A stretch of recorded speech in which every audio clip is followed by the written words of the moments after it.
কড়াইয়ে সর্ষের তেল গরম করে তার মধ্যে দিলাম জিরে তেজপাতা ফোড়ন। এবার পেঁয়াজগুলো দিয়ে দেবো। পেঁয়াজগুলো খানিকক্ষণ ভাজা হয়ে গেছে। এবার এর মধ্যে দিয়ে দিলাম ম্যারিনেট করা মাংসটা দিয়ে খানিকক্ষণ কষাবো। কষিয়ে এর মধ্যে দিয়ে দেবো কেটে রাখা কিছুটা টমেটো দিয়েও মাংসগুলো খানিকক্ষণ কষালাম।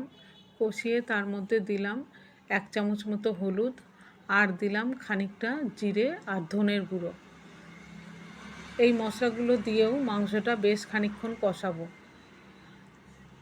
খাসির মাংস যত ভালো কষানো হবে তত টেস্ট হবে।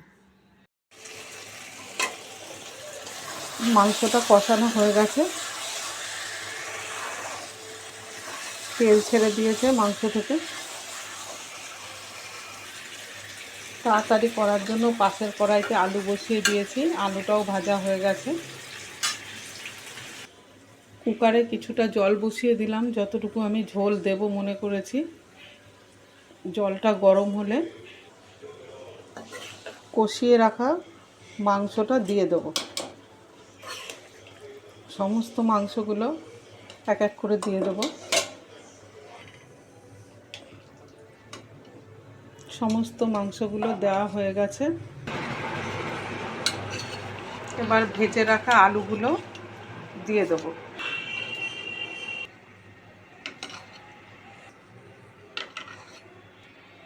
আলুগুলো সব দেওয়া হয়ে গেছে। এবার মাংসটা একটু নেড়ে দেব।